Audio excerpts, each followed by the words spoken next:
میرا نام عرفان محمود برک ہے، لاہور میں میں رہتا ہوں اور شعبہ صحافت سے میرا تعلق ہے۔ مختلف اخبارات، اسلامی جرائد، رسائل، اس میں آرٹیکلز بھی لکھتا ہوں۔ ہمارے خاندان میں جو قادیانیت کا جو سلسلہ ہے وہ میرے دادا سے شروع ہوا۔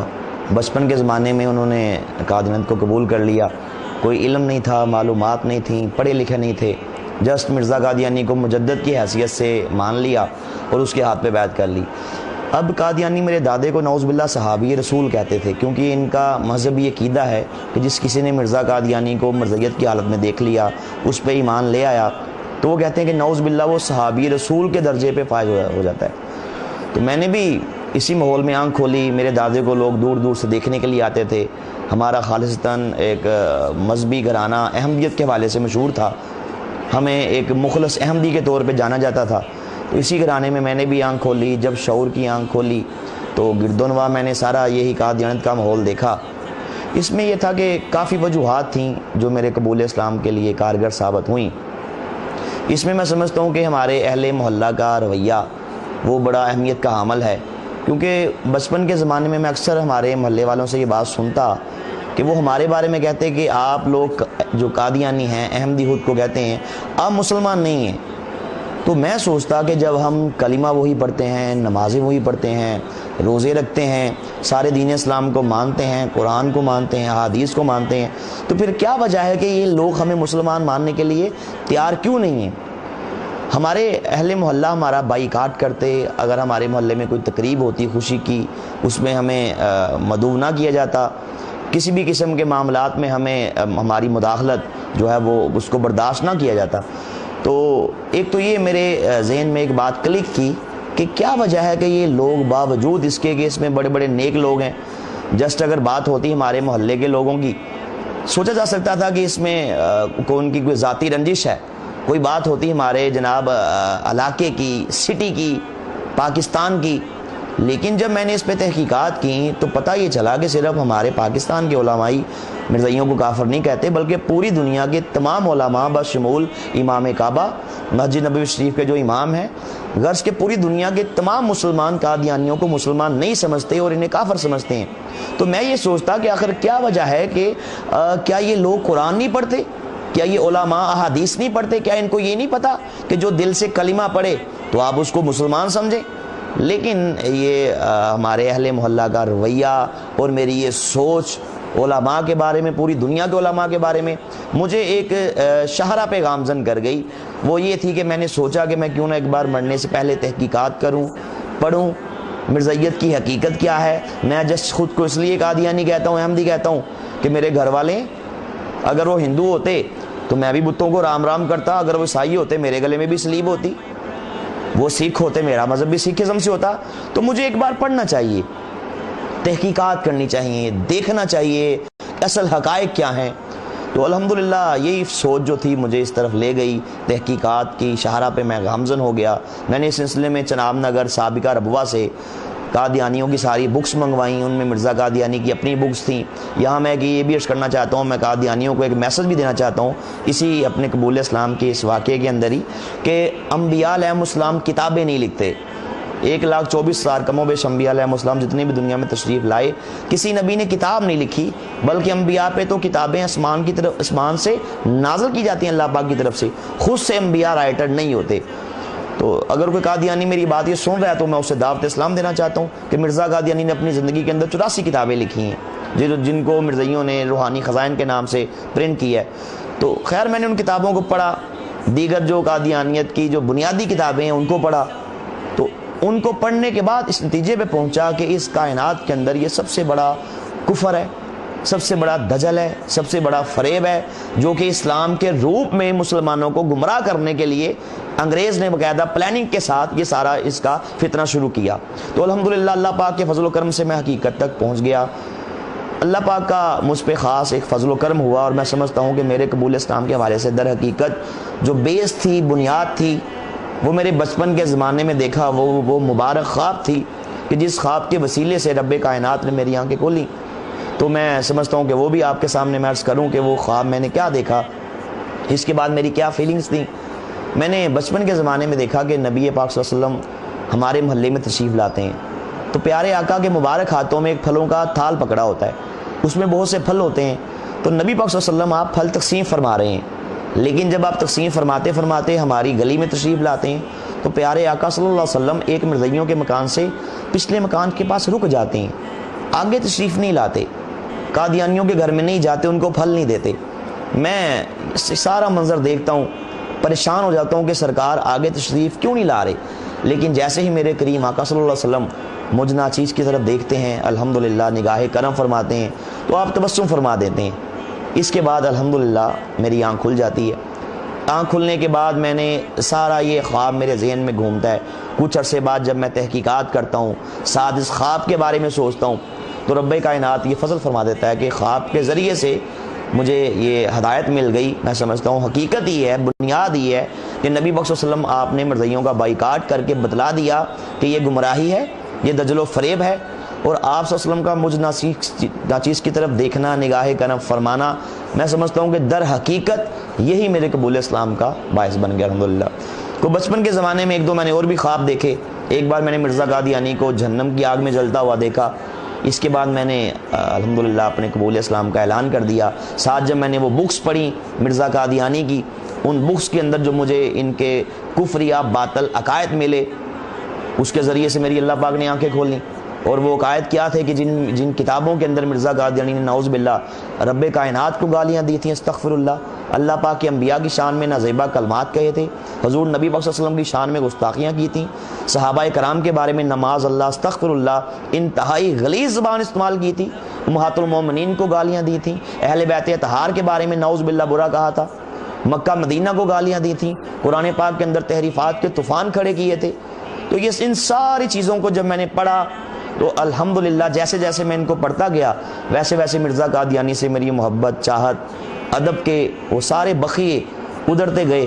اور آخر ایک دن وہ مبارک دن آیا کہ الحمدللہ یہ سارے تعلق, یہ سارے ادب کچے دھاگے کی طرح ٹوٹ گئے, اور میں نے مرزا قادیانی کذاب پہ لانتے بھیجیں, اور الحمدللہ سچے دین اسلام کو میں نے قبول کر لیا.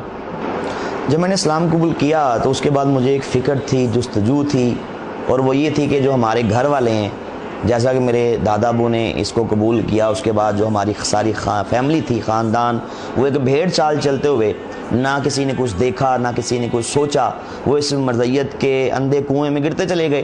تو مجھے یہ فکر تھی کہ میں ان کو کسی طرح سمجھاؤں, ان کو میں قائل کروں, دلائل سے ان کو بتاؤں کہ آپ لوگ گمراہ ہو چکے ہیں, اور آپ کا اگر آپ اسی میں گمراہی میں آپ کی موت ہو گئی تو ٹھکانہ جہنم ہے, جہاں پہ آپ کو کوئی نہیں نکال سکتا, کائنات کی کوئی طاقت, کوئی دولت آپ کو وہاں سے نہیں نکال سکتی. تو یہ فکر تھی کہ کسی طرح میرے پیارے, میرے گھر والے, میرے اپنے وہ جہنم کی آگ میں نہ چلے جائیں.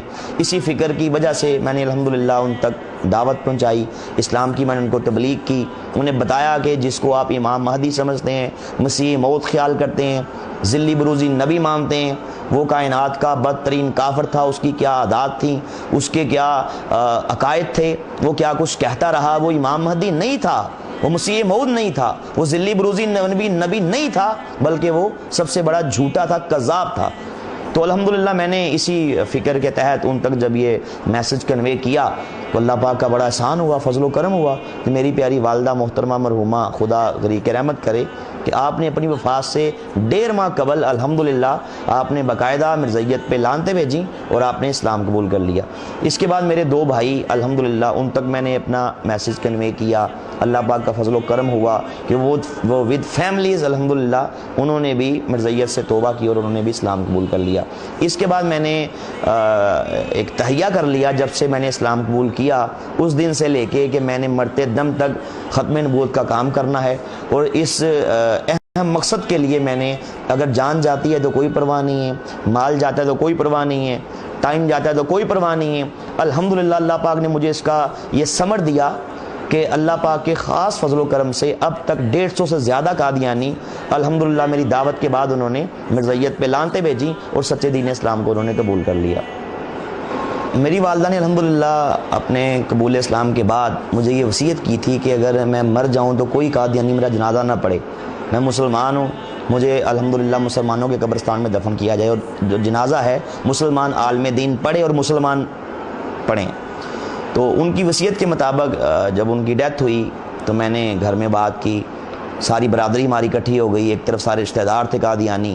تو لیکن میں نے اپنے والد صاحب سے کہہ دیا کہ آپ لوگ مسلمان نہیں ہیں, اور یہ شرعی مسئلہ ہے کہ کوئی بھی قادیانی کسی مسلمان کا جنازہ نہیں پڑھ سکتا, اور میری والدہ کی یہ وصیت ہے اس لیے آپ جنازہ نہیں پڑھ سکتے. خیر انہوں نے کافی زور لگانے کی کوشش کی, قادیانی بلوا لیے, قادیانی گنڈے آ گئے. اللہ کا فضل ہوا, میں نے مسلمان دوستوں کو بلایا, علماء کرام تشریف لائے, تو الحمدللہ ہم نے باقاعدہ میری والدہ کا جنازہ ان سے چھینا. ایک مسلمان عالم دین نے ان کا جنازہ پڑھایا, اور مسلمانوں کے قبرستان کے اندر ان کی وصیت کے مطابق الحمدللہ ان کو دفن کیا گیا. اسلام قبول کرنے کے بعد میرے گھر والوں کو میرا یہ قبول اسلام کا اعلان بڑا گراں گزرا. اب اس مقصد کے حل کے لیے انہوں نے شہر کے بڑے بڑے قادیانیوں کے مربی قادیانیوں کے مبلغ کو کہا جاتا ہے, تو ان کو بلانا شروع کر دیا کہ وہ مجھے گھر آ کے سمجھاتے کہ نعوذ باللہ دنیا کے اندر صرف ایک ہی دین سچا ہے اور وہ احمدیت ہے, باقی سب گمراہی ہے. تو اللہ پاک کے فضل و کرم سے ان کے بڑے بڑے قادیانیوں کے مبلغ آئے, ان کے مربی آئے, لیکن چونکہ میری تیاری تھی, میں نے اس کو پڑھا ہوا تھا, تو میرے سامنے ان کا کوئی بس نہ چلتا. اس میں ایک میں بڑا ہی دلچسپ واقعہ آپ کے سامنے عرض کرنا چاہتا ہوں کہ ایک بار میرے والد صاحب شہر لاہور کے سب سے بڑے ان کے مربی, ان کو بلا کے لے آئے کہ اس سے بات کر کے دیکھو, یہ تمہیں بتائے گا کہ ہماری جو احمدیت ہے یہ سچ ہے اور باقی سب گمراہی ہے. تو جب ہمارے گھر میں آ کے وہ بیٹھ گیا, میں نے کہا میری بھی شرط ہے کہ گھر کے باقی افراد بھی ہماری گفتگو کو سنیں گے. انہوں نے کہا ٹھیک ہے, یہ تو بڑی اچھی بات ہے. جب میں نے مربی سے گفتگو شروع کی تو میں نے اس سے سوال کیا, میں نے کہا مجھے ایک بات بتائیے گا کہ کیا آپ کبھی تھیٹر دیکھنے گئے؟ کہتا جی تھیٹر دیکھنے تو آوارہ قسم کے لوگ جاتے ہیں, فاسق قسم کے لوگ جاتے ہیں, فاجر قسم کے لوگ جاتے ہیں, لچے لفنگے بدماش عیاش قسم کے لوگ جاتے ہیں. شرفا وہاں پہ نہیں جاتے, نیک لوگ وہاں پہ نہیں جاتے, متقی لوگ نہیں جاتے. جب میں نے اس کی یہ بات سنی تو میں جھٹ سے اٹھا, میرے پاس کتاب تھی, قادیانیوں کی بڑی مشہور کتاب ہے, اس کا نام ہے ذکر حبیب, لکھنے والا ہے مفتی محمد صادق, جو مرزا قادیانی کا قریبی مرید تھا اور جس کو نعوذ باللہ قادیانی صحابی رسول کہتے ہیں. وہ میں کتاب اٹھا کے لے آیا, میں نے کہا جی مربی صاحب بتائیے گا یہ کتاب آپ کی ہے؟ انہوں نے کہا جی ہماری ہے. لکھنے والا مرزا صاحب کا مرید ہے؟ کہتے جی مرید ہے. آپ کے چندوں سے پرنٹ ہوئی ہے؟ جی ہم نے پرنٹ کی ہے. میں نے کہا اس کے اندر صفحہ 18 میں نے کھول کے پڑھنا شروع کیا, اس میں لکھا ہوا تھا, مفتی محمد صادق کہتا ہے کہ ایک بار میں تھیٹر چلا گیا جو مکان کے قریب ہی تھا, اور تماشا ختم ہونے پر 2 بجے رات کو واپس آیا. صبح منشی ظفر احمد صاحب, یہ بھی قادیانی, انہوں نے مجھے دیکھ لیا عدم موجودگی میں, کہا کہ اچھا مرزا صاحب کے مرید بھی ہو, تھیٹر بھی جاتے ہو, تمہاری مرزا صاحب کے پاس جا کے شکایت کروں گا. آگے لکھا کہ جب وہ مرزا صاحب کے پاس پہنچا, جا کے شکایت کی کہ مفتی صاحب رات کو تھیٹر چلے گئے تھے. اب منشی ظفر احمد کا تو یہ نقطۂ نگاہ تھا کہ یہ غلط اس نے کیا, لیکن آگے وہ کہتا ہے کہ مرزا صاحب نے جب سنا تو آپ نے فرمایا کہ ایک بار تو ہم بھی گئے تھے. میں نے مربی سے سوال کیا کہ مربی صاحب آپ نے کہا کہ تھیٹر دیکھنے آوارہ لوگ جاتے ہیں, تو آپ کا مرزا قادیانی پھر آپ نے خود ہی کہہ دیا آوارہ ہے, تھیٹر دیکھنے متقی لوگ نہیں جاتے, پھر آپ نے خود ہی کہہ دیا کہ آپ کی مرزا صاحب متقی نہیں ہے. اب کجا کہ میری وہ اس بات کا جواب دیتا, اس نے ایک چھوٹی سی بات کی کہ جی آپ آگے پڑھیں, آگے لکھا ہوا ہے کہ تاکہ معلوم ہو کہ وہاں پہ کیا ہوتا ہے. ان کا آپ نے درمیان کی بارہ لے لی, آگے پیچھے سے نہیں پڑھا. میں نے کہا مربی صاحب مجھے ایک بات بتائیے گا معذرت کے ساتھ, میں آپ کے سر پہ 100 جوتے مارتا ہوں تو آپ کہیں گے یہ کیا؟ میں کہوں گا مربی صاحب تاکہ معلوم ہو کیا ہوتا ہے. دنیا کے سارے چور چوری کریں, جج کے سامنے پیش ہوں, کہے چوری کی, کہے جی کی, تاکہ معلوم ہو کیا ہوتا ہے. کوئی شخص کسی کو ناحق قتل کر دے, پوچھے جج کیوں کیا, کہے تاکہ معلوم ہو کیا ہوتا ہے. دنیا کا سارا نظام بھی خراب ہو جائے گا نا اس طرح. تو میں نے کہا یہ تو کوئی آپ کی دلیل نہیں, جب اللہ اس کے رسول نے روک دیا ایسی جگہوں کے پاس بھی نہیں جانا, تم جس کو نبی مانتے ہو وہ پھر کیوں گیا. تو اللہ کے فضل سے وہ وہاں سے بھاگا. الحمدللہ اس کا ہمارے گھر میں بڑا اثر ہوا, ہلچل پیدا ہو گئی, ہمارے گھر کے باقی افراد سوچنے پہ مجبور ہو گئے. لیکن یہ تھا کہ ساتھ ساتھ میرے باپ نے مجھے ایک طرف سے تو یہ ذہنی ٹارچر یہ کیا, ساتھ ساتھ قتل کی دھمکیاں, جائیداد سے آگ کرنے کی دھمکیاں, گھر سے نکالے جانے کی دھمکیاں, سائیکل چھین لی, کالج کی فیس روک لی. غرض کے جتنے بھی وہ اپنی طرف سے ریاکشن کر سکتا تھا انہوں نے کیا, کہ ان کی کوشش تھی کہ کسی طرح یہ دوبارہ قادیانی ہو جائے. میرے قبول اسلام کے بعد اللہ پاک نے مجھ سے کام لیا کہ الحمدللہ میں نے قادیانی مذہب کے بارے میں، مرزا قادیانی کی عادات کے بارے میں، مرزا قادیانی کی گھٹیا حرکات کے بارے میں، اس کے باطل نظریات و عقائد کے بارے میں ایک کتاب لکھی، ایک بڑے ہی اچھوتے ٹاپک پہ منفرد انداز میں۔ کتاب کا نام ہے قادیانیت، اسلام اور سائنس کے ٹہرے میں۔ الحمدللہ اس کتاب کے اندر میں نے ایک نیا رخ، اس پہلو نئے رخ سے اس پہ میں نے کام کیا، نئے انداز سے میں نے کام کیا کہ میں نے اللہ پاک کے کلام سے، قرآن پاک سے، احادیث رسول سے، ماڈرن سائنس سے، عقل انسانی سے، لاجک سے، بڑے بڑے نفسیات کے ماہرین ان کی تحقیقات سے اور قادیانی کتب کے ریفرنسز سے یہ بات ثابت کی کہ قادیانی جس کو اللہ کا نبی مانتے ہیں، رسول مانتے ہیں، میں نے بکس کے اندر باقاعدہ یہ بات ثابت کی ان بکس کے ذریعے سے، اپنی بک کے اندر الحمدللہ، کہ مرزا قادیانی کو ایک شریف انسان کہنا بھی شرافت کی توہین ہے۔ الحمدللہ اس کتاب کا انگلش میں اس کی ٹرانسلیشن ہوئی، پہلے انڈیا کے اندر ہوئی، بعد میں ملک پاکستان میں ہمارے حکومت پنجاب کے سیکرٹری ہیں جناب محترم احمد علی ظفر صاحب، انہوں نے اس کتاب کی انگلش میں ٹرانسلیشن پاکستان میں کی، سندھی زبان میں ہوئی، اور الحمدللہ میں نے یہ بک ان کے مرزائیوں کے 5ویں خلیفہ مرزا مسرور کو بھیجی اور میں نے اسے کہا کہ مجھے اس کا جواب دو، اور باوجود بارہا یاد دہانی کے آج تک دنیا کا کوئی بھی بڑے سے بڑا قادیانی اس کتاب کا جواب نہیں دے پایا۔ الحمدللہ اللہ پاک کا یہ خاص فضل و کرم ہوا کہ یہ کتاب پڑھ کے اب تک سینکڑوں قادیانی راہ راست پہ آ چکے ہیں، انہوں نے اسلام قبول کر لیا الحمدللہ۔ اسلام قبول کرنے کے بعد میری زندگی کا یہ مشن ہے، یہ مقصد ہے کہ میں مرتے دم تک انشاءاللہ میں نے 2 کام کرنے ہیں۔ ایک تو یہ کہ جو ہمارے مسلمان بھائی ہیں جن کو نہیں پتہ مرزائیت کے فتنے کا، جن کو نہیں پتہ ختم نبوت کے عقیدے کی اہمیت کا، ان تک یہ میسج کنوے کیا جائے اور انہیں بتایا جائے کہ اصل حقائق کیا ہیں۔ آپ مرزائیوں سے تعلقات نہ رکھیں کہ آپ کا ایمان وہ برباد کر دیں گے، ان کی گمراہی کیا ہے، ان کے باطل عقائد نظریات کیا ہیں۔ الحمدللہ اس کا بہت فائدہ ہوا اور ہزاروں مسلمانوں نے میری گفتگو سننے کے بعد الحمدللہ مرزائیوں سے انہوں نے لا تعلقی کا اظہار کیا۔ دوسرا میری زندگی کا جو اس کے بعد جو سب سے بڑا مقصد ہے، مشن ہے، وہ یہ ہے کہ قادیانیوں تک بھی اسلام کی دعوت کو پہنچایا جائے۔ میں اپنے مسلمان بھائیوں کو ایک میسج دینا چاہتا ہوں اور وہ یہ ہے کہ مرتے دم تک نبی علیہ السلام کی ختم نبوت پہ ایمان رکھیں، اس کا دفاع کریں، عزت رسول کا پہرا دیں۔ بے شک کائنات میں اس سے بڑھ کے اعلیٰ بہتر کام اور کوئی نہیں ہے۔ عزت رسول کا پہرا اللہ کے ہاں اس کا بہت مقام ہے۔ وہ شخص جو ختم نبوت کے تحفظ کا کام کرتا ہے اللہ کے ہاں اس کی بڑی فضیلت ہے، اس کا بڑا مقام ہے، اس کا بڑا درجہ ہے۔ تو میں اسی پہ عرض کرنا چاہتا ہوں کہ انشاءاللہ اللہ تعالی ہمیں روشنی کی طرف رکھے، ہمیں اندھیروں سے بچائے، ہمیں گمراہی کی طرف سے بچائے، ہمیں فتنوں سے بچائے، اور اللہ پاک ہمارا خاتمہ اسلام پہ کرے، اسلام پہ ہی زندگی گزار کے انشاءاللہ اسلام پہ ہمارا اللہ پاک خاتمہ کرے۔